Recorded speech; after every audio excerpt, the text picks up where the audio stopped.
She disappeared on the night of the heaviest snowfall of the year, right after she saw him, in her own sister's arms. No explanation, no goodbye. Just a phone switched off, and an apartment gone cold. 3 years later, the man, now a single father to a pair of twins, stood at the edge of a small coastal town in Maine, where people said a woman who looked like her was living under a different name. He didn't come to justify himself. He came to find the truth. But this time he didn't come alone. The snow had been falling since noon. By 8 o'clock, it covered the windowsills in thick white silence, and the streets of the Upper West Side were empty in the way that only a true blizzard could accomplish, a kind of enforced stillness that made the city feel like a photograph of itself rather than the real thing. Ethan Cole stood at the kitchen counter of the apartment he shared with Olivia Merritt, heating a pan of soup he wasn't going to eat. He'd been home for an hour. He'd texted her twice. She was supposed to be pulling a double shift, which meant she probably wouldn't be back until after midnight, which meant he had time to figure out what to say about the mess of the past 2 weeks, about the distance that had been growing between them like a slow crack in old plaster. He wasn't good at words. He was a structural engineer. He understood load-bearing walls, stress tolerances, the slow accumulation of force before the break. He understood that what he and Olivia had was strong. He'd built it carefully, brick by careful brick, over 3 years. He understood that the past month had put pressure on it he hadn't anticipated. What he hadn't understood, not yet, was that the break had already happened. The door opened at 8:17. He heard it from the kitchen, and he turned, already forming the beginning of something. "Hey, you're early." I made soup when he saw her face. Olivia stood in the doorway, still wearing her coat, still carrying her hospital badge on its lanyard, the snow melting off her shoulders in slow drops. She had the kind of face that was usually easy to read, expressive, quick. A face that could go from laughing to furious in 2 seconds flat. But the face she wore now was something he'd never seen before. It wasn't anger. It wasn't even grief, exactly. It was the face of someone watching something they had believed in their whole life collapse in slow motion, and they couldn't stop it, and they couldn't look away. Behind her, in the living room, his sister-in-law was asleep on the couch. His sister-in-law, Lily Merritt, 24 years old, Olivia's younger sister by 6 years, who had shown up at the apartment 3 hours earlier in tears, too drunk to drive and too proud to call anyone else. He'd let her in. He'd made her drink water. He'd sat beside her on the couch while she cried about a boyfriend who wasn't coming back, and he'd put one arm around her shoulder in the way you do when someone is falling apart and there's nothing useful to say. She had fallen asleep against him. He hadn't moved her because she was finally calm. That was the moment Olivia had walked in. He saw it happening, saw the calculation behind her eyes, the way her brain was assembling the image in front of her into something that fit a narrative she'd been afraid of, something she'd been quietly, privately afraid of for months without ever telling him. "Olivia." She held up one hand. Her eyes were very bright. "Don't." It's not Lily came by. She was. "Don't." The word was quiet. Quieter than anything she'd said to him in 3 years of being together. Quieter than a whisper. It had weight to it, not volume. He stopped.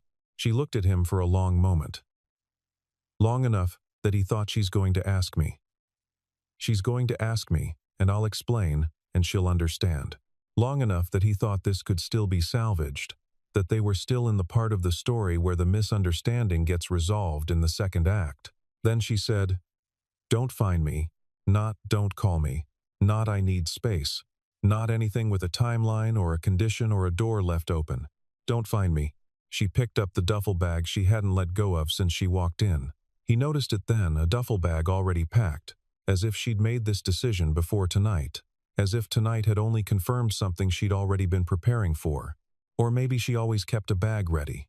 Maybe that was the thing about Olivia Merritt, she was always prepared for a world that let her down. She walked out. He stood in the kitchen doorway for 6 seconds. He counted them, somehow, later, and then he followed. The hallway was empty. The elevator doors were closing. He took the stairs, 3 flights, hit the lobby at a run, and walked out into the snow. She was gone. The street was white and silent and offered nothing. No cab pulling away. No footprints that hadn't already been filled in. Just the snow, falling with the patient indifference of weather, as if nothing significant had just occurred. He stood there for a long time. Behind him, in the warm apartment, Lily Merritt slept on the couch, unaware that the life she'd leaned on had just shattered. Ahead of him, somewhere in the White City, Olivia was moving further away with every second. He was still holding a wooden spoon. Boston in November was its own particular kind of gray. Not the dramatic gray of a storm, not the silver-blue gray of early morning light, just the flat, exhausted gray of a city that had finished with autumn and hadn't yet found the energy to become winter. Ethan Cole drove through it every day, picking up supplies, dropping off materials at job sites, navigating the school run in the particular two-car seat-equipped truck of a man who had rebuilt his life around a completely different set of priorities than the ones he'd started with. Noah and Nora were 3 years old. Noah had a habit of narrating everything he observed in a running commentary, like a small sports announcer covering the mundane events of daily life. "There's a big truck, Dad. That dog is brown. That man has a funny hat." Nora was quieter, more watchful, with a habit of absorbing information and then producing observations at unexpected moments that were, more often than not, uncomfortably accurate. They had Ethan's dark eyes. When they smiled, both of them, in the same tilted, slightly crooked way, it was a smile he recognized from somewhere else entirely. He'd found out about them at 18 months. A hospital administrator he'd never met had made a call he probably shouldn't have made, prompted by a nurse who recognized Ethan's name on a form and felt, apparently, that the universe owed him one piece of information. An anonymous tip. A name. A clinic in upstate New York. A record that said Olivia Merritt had given birth to twins and listed the father's name as unknown. He'd driven up that same day. She was already gone. The clinic staff couldn't or wouldn't tell him where. The twins were in temporary foster placement, pending contact with extended family. The paperwork was a labyrinth. The social worker assigned to the case was overworked and skeptical. Getting custody took 7 months, a DNA test, 2 lawyers, and more visits to a family court judge than he had previously believed possible in a democracy. He had not looked for Olivia during those 7 months. He had not looked for her after. She had said, "Don't find me."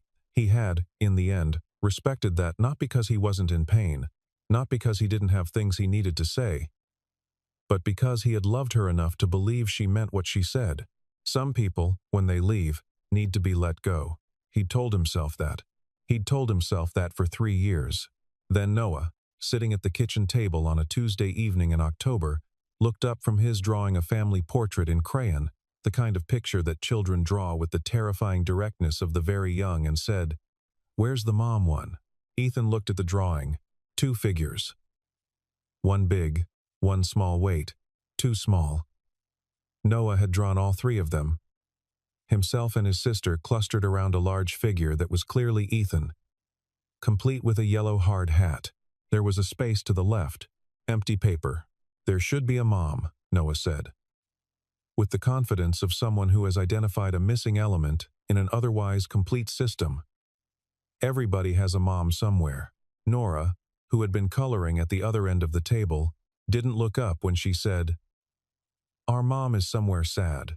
Ethan set down his fork. "Why do you think that?" Nora considered. She was still looking at her coloring book. "Because if she wasn't sad," she said, "she would have come." The photo had appeared 2 weeks later. He still couldn't account for how it had reached him, a mutual acquaintance, a medical conference circuit, somebody who knew somebody, a photograph from a small regional health newsletter, published in print and distributed to maybe 1,000 people. A woman stepping out of a car in front of a small clinic building. White coat, dark hair cut shorter than he remembered. Her face turned slightly away from the camera, but her posture, he would have known her posture in a lineup of 1,000 people. He sat with the photograph for 3 days. Then he called his mother and asked if she could clear her calendar for a week. Then he told Noah and Nora they were going on a road trip. They left on a Friday morning, before the light was fully up. The truck held 2 car seats, a bag of audiobooks, a cooler with enough food for a small siege, and approximately 47 miniature toy animals that Nora insisted on bringing in case they get lonely. Noah had packed his own bag, which contained, as far as Ethan could determine, 3 socks, a flashlight, a library book about dinosaurs, and a single apple. When Ethan pointed out that the single apple might not be sufficient for a several-hour drive, Noah considered this seriously and went back inside and returned with a second apple and a box of raisins, which he seemed to regard as having addressed the concern comprehensively. Route 1 up the Maine coast in late autumn was the kind of drive that emptied your head whether you wanted it to or not. The trees had largely shed their leaves, and the landscape was open and stark rocky outcroppings, gray water visible in flashes between hills, small towns with their seasonal businesses shuttered. The sky had the low, pale quality of November, bright but without warmth. Ethan drove. Behind him, Noah narrated the passing scenery. "That's a boat. That water is really gray. Is that an island? Dad? Is that an island?" Nora slept for the first 2 hours, woke up, ate crackers, and then said, out of nowhere, "Dad, did you do something wrong?" He glanced in the rearview mirror. "Why are you asking that?" "Because sometimes when people have to explain things," Nora said carefully, "it's because they did something wrong and they need to say sorry." "Did you do something wrong to the person we're looking for?" "No," he said. "I don't think I did, but she thinks you did." It wasn't a question. He drove for a quarter mile before he answered. "Yeah," he said. "She does. But you didn't." "No." Nora absorbed this. "So what are you going to do?" "I'm going to tell her the truth," he said. "And then I'm going to let her decide what she wants to do with it." Noah had stopped narrating. He was listening now. "What if she doesn't believe you?" he asked. Ethan kept his eyes on the road. "Then she doesn't believe me," he said. "But at least she'll know." They stopped for lunch at a diner in a town called Aldermore, the kind of place with laminated menus and pie on a rotating stand and a waitress who called everyone on without distinction of age or gender. Noah had pancakes. Nora had eggs. Ethan had coffee and couldn't eat. They reached Harlow Point at 3 in the afternoon. It was smaller than he'd expected, the kind of town that existed mostly in the service of summer visitors and spent the off-season quietly maintaining itself. A harbor with 3 dozen boats, a main street with a pharmacy, a hardware store, a small grocery, and a restaurant that was probably excellent in July. A church, a school, and at the end of a short lane off the main road, a building with a plain wooden sign that said Harlow Point Family Health Clinic. He parked across the street. He sat in the truck for a long moment. In the back seat, both children were looking at the building. "Is she in there?" Noah asked. "I think so. Are we going in?" Ethan watched the clinic door. It was closed. A light was on inside. "Tomorrow," he said. "We check in at the motel first. Get settled. Eat something." He pulled back out onto the road. He didn't look at the clinic again, but he felt it behind him as he drove the way you feel a place you've been circling for a long time, the way you feel something you've been trying not to want. The particular gravity of it, the way it pulled at the edges of everything he'd told himself for 3 years about respecting decisions and honoring distance, and being the kind of man who didn't show up uninvited at the life someone had built to replace the one they'd shared with him. He was that kind of man. He was also here. Both things were true. The residents of Harlow Point knew Dr. Ann Carter as a private person. Not unfriendly. Not cold, exactly. She smiled at the fishermen who came in with back injuries. She remembered the names of the elderly couple's grandchildren. She kept a small bowl of hard candies on the front desk, replaced every Monday, and she had a way of sitting with someone during difficult news that made them feel like the information was being absorbed alongside them, not delivered at them from a professional distance. But she didn't socialize much. She didn't attend the summer festivals. She didn't go to the church suppers. She rented a small house at the edge of the town and kept a vegetable garden in the summer months, and walked the beach in the early mornings before the clinic opened. She had, as far as anyone could determine, no family who visited. If you asked her about herself, she would answer briefly, pleasantly, and with a quality of completeness that made it very clear the subject was closed. She had been Dr. Ann Carter for 2 years and 8 months. Before that, she had been someone else. She tried not to think about before. It was easier in Harlow Point. The rhythms were slow, the needs were real and concrete. A fisherman's dislocated shoulder, a child's ear infection, the management of a retired schoolteacher's diabetes. These were things she could do, things where the answer to "did you do the right thing" was clear, and the outcome was visible, and the relationship was bounded by the walls of the clinic and the scope of her practice. She had rebuilt her life into something manageable, small, sustainable. She had not, in 2 years and 8 months, allowed herself to think too carefully about what she'd left behind. She was reviewing a lab report on a Tuesday afternoon when Clara, the clinic's front desk coordinator, knocked on her office door and said there was a walk-in. "What is it?" "He says it's not urgent. He just has a couple of questions about the area. He's new." She didn't look up. "Send him to the pharmacy. They know everything." He asked specifically for a doctor. She looked up then. Clara had a particular expression, slightly apologetic, slightly amused, that she wore when she thought something was about to become more interesting than expected. Olivia Ann set down the lab report. She walked to the door. She looked through the small glass panel into the waiting area, and stopped. He was standing at the front desk with his back to her, talking to Clara. He was wearing a dark jacket, the kind of practical, well-used jacket of a man who spends time outdoors. His shoulders were broader than she remembered. His hair was a little longer. She knew those shoulders. She had known those shoulders for 3 years of a life she had walked away from. She stepped back from the glass, put one hand flat against the wall. Her breathing was steady. She'd learned steadiness. She'd practiced it into something close to a reflex. But her hands had a way of knowing things before her head caught up. They were very slightly trembling. She straightened, put her hands in her coat pockets, walked back to her desk. She picked up the lab report.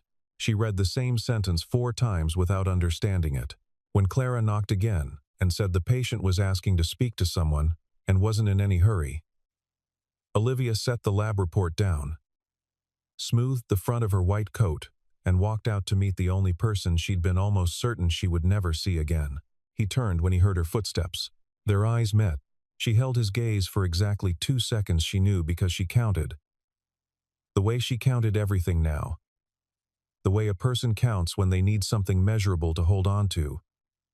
And then she looked at Clara. "I'll take this one," she said. Her voice was even. She led him down the hallway to the small consultation room at the end and closed the door. The room had 2 chairs, a desk, an examination table with paper that crinkled when you sat on it, and a window that looked out onto a salt marsh going gold in the November light. She took the chair behind the desk. He remained standing. For a moment, neither of them spoke. She was the one who broke it. "How did you find me?" "A newsletter, a photograph." He paused. "It wasn't hard. I wasn't trying very hard to disappear." "I know." She looked at him. He looked at her. The silence had a texture to it. Not hostile, not safe. Something in between. "Why now?" she said. He didn't answer immediately. She heard, from somewhere down the hall, the sound of the front door opening. Clara's voice, cheerful and welcoming. A child's voice, high, excited, asking something about the candy bowl. Then a second child's voice. She felt the sound go through her like a current. She stood. Through the window in the consultation room door, the small one, high up, the safety glass that showed a strip of hallway, she saw them. 2 small figures. Both in puffy winter coats. One orange, one green. A boy and a girl. Both of them with Ethan's dark eyes. Both of them with a smile she recognized the way you recognize something you've dreamed about. "Those are," she stopped. "Noah and Nora," he said. 3 years old. Her hand was on the door handle, without her deciding to put it there. "Olivia." She turned. He was watching her, and his expression was something she didn't have a word for: careful, and exhausted, and very, very patient. "I didn't come to make demands," he said. "I didn't come to explain myself, or to argue. I just..." He stopped. They started asking questions. Nora decided that wherever their mother was, she must be sad. Noah drew a family portrait with an empty space in it. He paused again. I couldn't keep letting them live in that empty space. She looked through the small window. Nora had found the candy bowl. She was examining each piece with great seriousness. Noah was asking Clara something about the model of the human ear mounted on the front desk shelf. She watched them for a long time. When she finally spoke, her voice was very quiet. You shouldn't have come here, Ethan. I know, he said. I came anyway. She didn't ask him to leave. That was the thing she noticed later, when she was trying to reconstruct the logic of the day she had said you shouldn't have come here, and she had fully believed it, and then she had not asked him to go. She had gone back to her desk. She had gone through the motions of the remaining afternoon appointments with a quality of careful professionalism that was probably convincing to anyone who didn't know her well. The fisherman with the strained rotator cuff, the teenage boy with the sprained wrist who turned out to have a hairline fracture, the retired schoolteacher whose blood pressure had climbed again over the winter and who needed, more than anything, someone to sit with her for a few minutes and not make her feel like a problem to be managed. She sat with all of them. She did her job. Outside the window, the salt marsh turned from gold to gray as the light went. She kept her hands steady. She kept her voice even. At 5:30, when Clara left and the clinic was quiet, she found him still in the waiting room. The twins were asleep in their car seats, which he'd carried inside when the temperature dropped. They were lined up against the wall under the window, orange coat and green coat side by side. A pair of small explorers who had worn themselves out entirely with the business of being 3 years old and on an adventure. She stood in the doorway and looked at them for a long time. Then she sat down across from him. He leaned forward, elbows on his knees, and he told her. He told her about Lily arriving at 8 that night in tears, already past the threshold where a cab ride home was a good idea. He told her about the hour he'd spent making her drink water and eat crackers, and talking her down from a ledge of grief she'd walked herself onto, over a man who was, by any objective measure, not worth the tears. He told her about Lily falling asleep against his shoulder, and about how he hadn't moved her because she'd finally stopped crying. He told her all of it in the same voice he used on job sites, clear, without decoration, with the confidence of a man describing what he had actually seen. Olivia listened. She did not interrupt. She had spent 3 years constructing a very certain version of that night. She had assembled it from the evidence of the moment, the low light, the closeness, the particular angle of two people who were together in a way that meant something. She had been so certain. She had always been so certain. You could have followed me, she said, when he finished. You could have explained. You said don't find me. I was in shock. I was, she stopped. I know, he said. I know you were. But you said it like you meant it. I did mean it. Then I respected it. She looked at him. For 3 years? She said. You have the right to your choices, Olivia. Even the ones I thought were wrong. He was quiet for a moment. I won't say I wasn't angry. I was. I was furious for about a year. Then I was just sad. And then the kids came, and I was mostly just tired. A pause. But I never stopped. He stopped himself. It doesn't matter what I never stopped, he said. That's not why I came. She thought about that. She thought about the version of herself who had stood in that doorway 3 years ago, with a bag already packed. She had been carrying that bag for 6 months. She realized now, metaphorically, if not literally. She had been waiting for the proof that she'd been right to be afraid. That people left. That love was always one bad night away from becoming ash. Her parents. A series of relationships before Ethan. A whole architecture of expected abandonment that she'd built over a lifetime and defended ferociously. She had seen what she expected to see. She had not stayed to look more carefully. Lily tried to tell me, she said. It wasn't a question. She knew, somehow, that Lily had tried. She called you 17 times, he said, the first month. She had seen the calls. She had not answered them. She closed her eyes. The clinic was very quiet. From the window, she could hear the harbor, water, wind, the sound of a boat somewhere in the dark. I have to ask you something, she said, and she opened her eyes, because whatever happened next, she was going to look at it directly. Those children were you, did you know? When you... No, he said. I found out, at 18 months. Someone called me. It took 7 months to get custody through the courts. She absorbed this. You raised them alone. My mom helps. I've got a good setup. He glanced at the 2 small sleeping forms under the window. They're remarkable. Both of them. I can't take a lot of credit for it, they came that way. She looked at her children. She let herself say that word, in the privacy of her own mind. Her children. The weight of it was enormous. She told him they could use the small family room at the back of the clinic. It was nothing special. A room she used for longer consultations, with a couch and a low table and a basket of children's toys she'd accumulated over 2 years of small patients waiting. But it was warm and private, and it had a rug, which Noah immediately decided was a road for his toy cars, and Nora immediately decided was a meadow for her miniature animals. They accepted Olivia with the unreflective openness of children who had not yet learned to be suspicious of new people. Noah showed her the flashlight in his pocket and demonstrated all of its settings. Nora asked, with great seriousness, whether Olivia was a doctor who helped sick animals or sick people. People, Olivia said. Nora considered this. Could you learn to help animals? Probably not as well as an animal doctor would. That makes sense, Nora said, nodding slowly, as if Olivia had confirmed a theory she'd been developing. She watched them. She sat on the edge of the couch and watched them move through the small room, with the complete assurance of children who have been loved reliably enough to trust that any given space is probably safe. That was Ethan's work. She could see it in them, in the ease of their bodies, the way they moved through the world without bracing. On the second evening, because she told them they could come back the next day, which surprised her more than it surprised him, Nora climbed up on the couch beside her with a picture book she'd brought from the truck and said, without preamble, "Will you read this?" Olivia, read it. It was about a bear looking for somewhere to sleep, which Nora seemed to find deeply satisfying, though Olivia wasn't sure exactly why.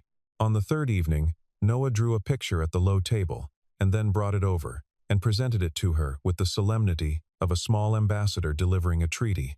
It was a drawing of what appeared to be 4 people on a beach, though the proportions were challenging. The 2 small figures were clearly Noah and Nora. The large one was clearly Ethan, with his yellow hard hat.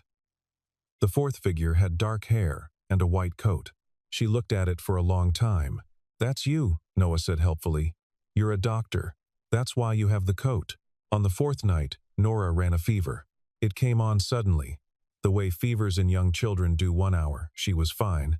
The next, she was flushed and glassy-eyed, and making the specific complaint of a child who knows something is wrong, but cannot yet articulate the precise nature of it. "I feel bad. I feel bad all over." Ethan handled it with the practiced calm of a man who had been through this before, but he was alone and he was worried.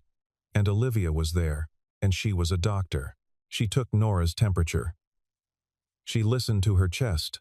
She got cool water and a cloth, and she sat on the edge of the cot in the back room, while Ethan made calls and dealt with the logistics of a sick child in an unfamiliar place, and she held Nora's hand and talked to her in the low, even voice she used with small patience, not falsely cheerful, not clinically distant, just present. Around 2 in the morning, the fever broke. Nora fell into a real sleep, deep, slow breathing, the boneless sleep of a child who has let her body do its work. Olivia sat beside her with the child's hand still loosely in hers. Ethan stood in the doorway. She didn't hear him come in. She didn't know how long he'd been standing there.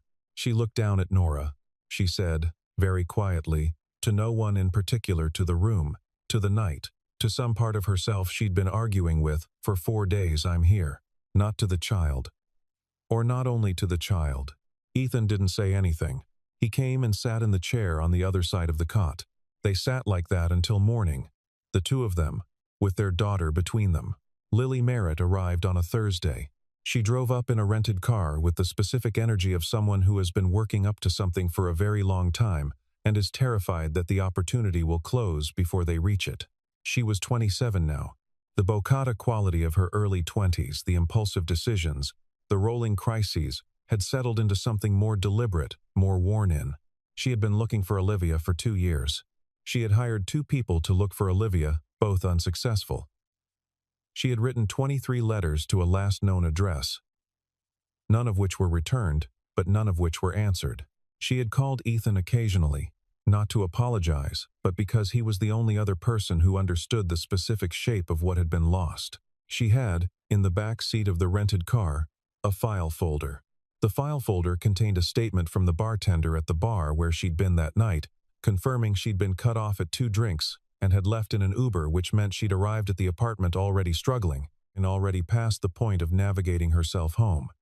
It contained a text message thread from the night in question, printed out, showing that she had texted Ethan before she arrived asking if she could come over. It contained a letter from her therapist confirming the emotional state she'd been in following the end of her relationship that fall. It was, in retrospect, the kind of documentation you assembled when you needed to prove something that should never have needed proving. She came to the clinic at 9 in the morning. Before it opened, Olivia was unlocking the front door. They stood looking at each other for a moment. Olivia had not seen her sister in 3 years. Lily had been 23, the last time young in the ways that are visible, in the face and the posture and the particular kind of certainty that hasn't been tested yet. She was different now, not harder, not colder, just older, in the real sense, in the sense of having accumulated weight. "I found you," Lily said. "I know, I've been looking for a long time. I know that too." Lily held up the file folder. "I brought Lily." Lily stopped. Olivia looked at her. She looked at the folder. She looked back at her sister's face, and she saw there what had been there all along, not the self-absorbed impulsiveness she'd assigned to her in the narrative of that night, not the recklessness she'd accused her of being in the silence of her own mind for 3 years. Just her sister, her younger sister, who had been in pain, who had needed help, who had knocked on the only door she trusted. "I don't need the folder," Olivia said. Lily's face did something complicated. "Olivia, I know what was in that folder," Olivia said quietly. "I think I've known for a while. I just didn't want to." She stopped. She tried again. "I think I was looking for a reason, and you were there. And I was so afraid of losing him, and it turned out the thing I was most afraid of was the thing I did myself." Lily was crying. She wasn't making a production of it, she was just crying in the silent, efficient way of someone who has been holding something back for a very long time, and has finally reached the place where they can let it go. Olivia stepped forward and put her arms around her sister. Lily collapsed against her like a child. They stood like that for a long time. In the early morning cold outside the clinic, while the harbor moved behind them, and the sky went from gray to pale gold. "I'm sorry," Lily said, muffled. "I shouldn't have, if I hadn't been there. You were in a terrible place. You needed help." Olivia held her tighter. "I should have asked. I should have asked before I left. I tried to call you. I know. I called you so many times. I know." Olivia closed her eyes. "I know. I'm sorry." They went inside when the cold became impractical. Lily met Noah and Nora, who were delighted by her, and immediately showed her every toy in the family room. Lily cried again, quietly, in the corner, when she thought no one was looking. Nora noticed, and went and stood beside her and held her hand without being asked. On Saturday morning, Ethan told her they would be leaving Sunday. He said it simply, with no particular weight. They had been at Harlow Point for 8 days, 8 days that had accumulated into something neither of them had fully named yet, something that existed in the gaps between the things they said and the things they didn't. "I'm not going to push you," he said. "That's not why I came. I know. I just needed you to know the truth. And I needed them to." He paused. "I needed them to have seen you. Even once. So that they'd know." She was quiet. They were standing on the dock behind the clinic, where she came in the mornings when she needed to think. The harbor was still in the early afternoon, a flat gray blue, the boats rocking almost imperceptibly in the small swells. "What would going back look like?" she said. He looked at her carefully. "I don't know yet," he said. "I haven't thought that far." "You've thought that far." A pause. "Yeah," he said. "I have." "Tell me." "Slowly," he said. "Whatever it is, slowly. No expectations about the shape of it. We figure out what it is before we decide what to call it." She looked out at the water. She thought about the life she'd built here. Small, careful, sustainable. A life she could manage because she'd designed it around its own limits. No room for variables she couldn't predict. No room for the kind of love that could undo you if it went wrong. She thought about Nora's hand in hers at 2 in the morning. About Noah's picture, the 4 of them on a beach. The proportions wrong. The feeling right.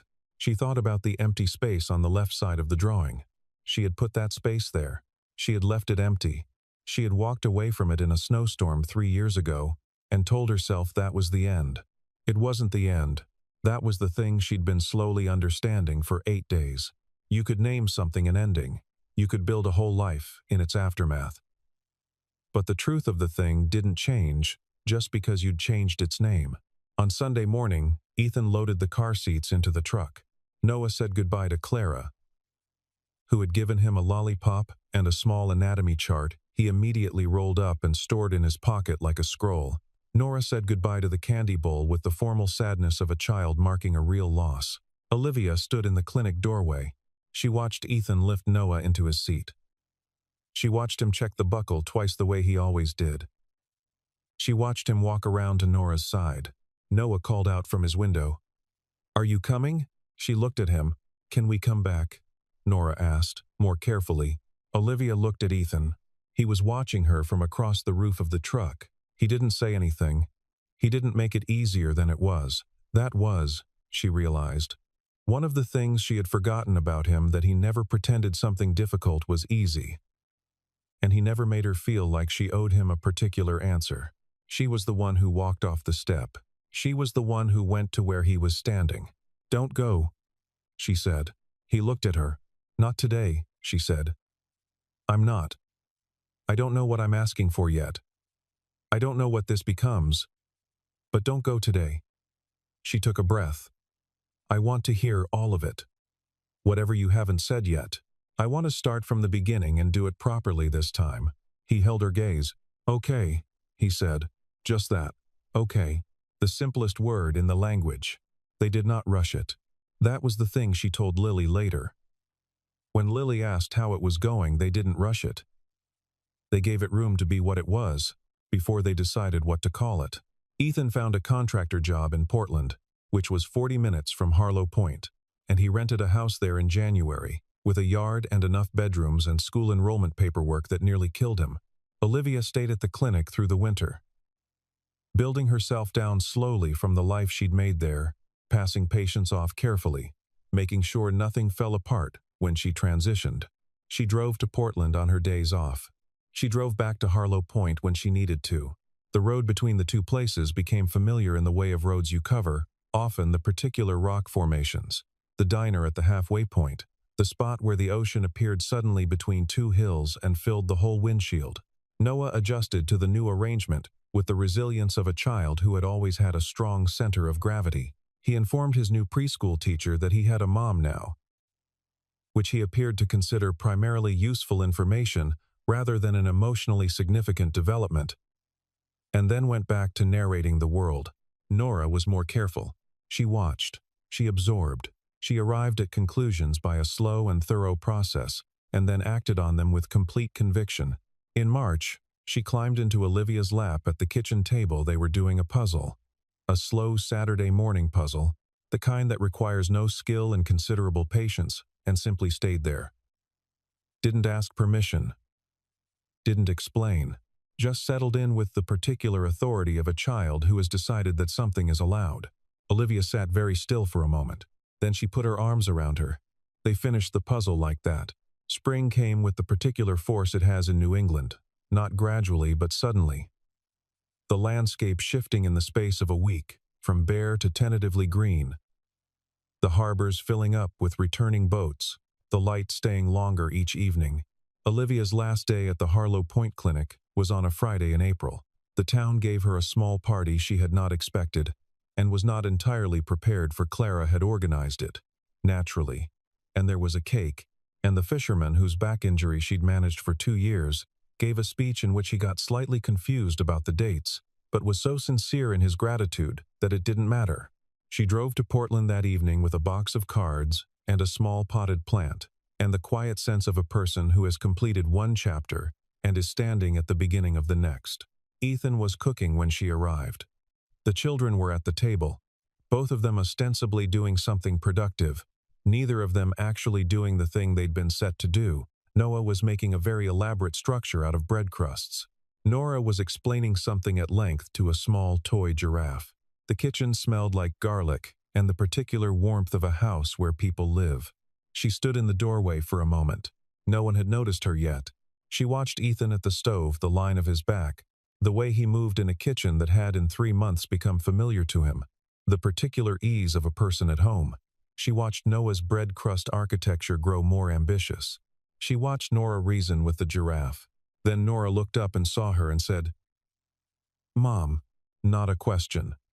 Not a greeting, particularly. Just the word, placed in the air between them with complete certainty, as if it had always been there and she'd simply finally said it aloud. Olivia's chest did something that she didn't have a name for. Something that was not grief and not joy and not relief, but some compound of all three.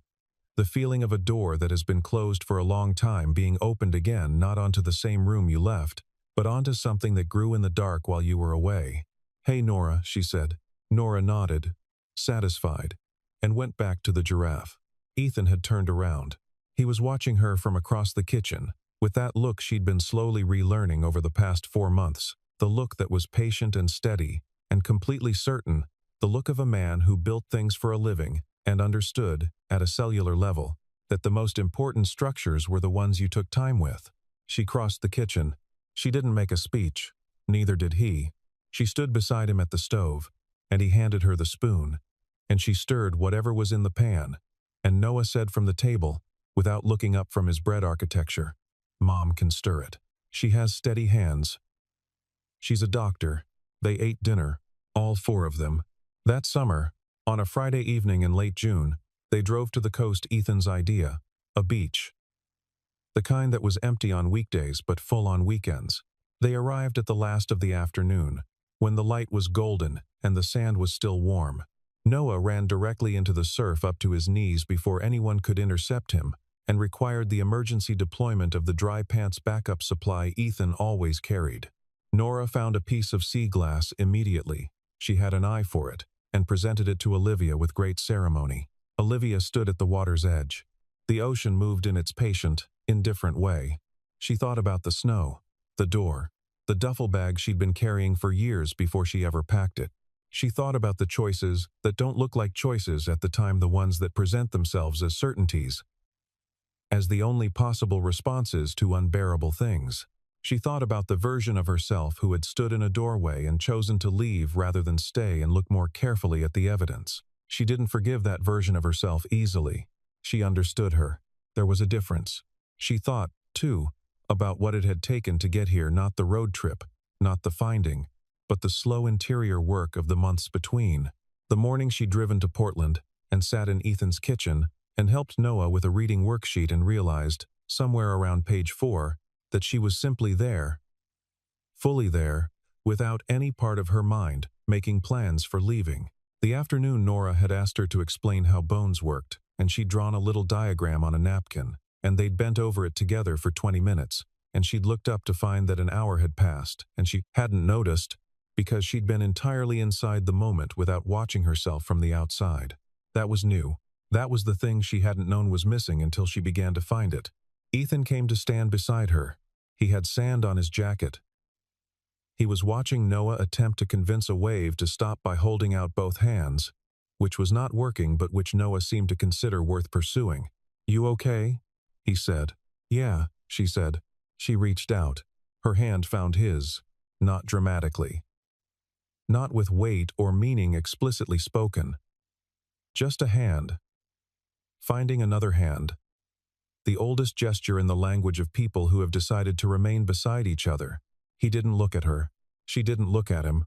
They both watched the children, who were running now, both of them, arms out, coats abandoned somewhere behind them, running along the water line in the long golden light, as if the world were a large and mostly excellent place, which, at that moment, from where the 2 of them stood, it was. Not every love story is about falling. Some of them are about the longer, quieter work, the returning, the staying, the choosing, again and again, with full knowledge of the cost, to stand in the same light as another person and call that home.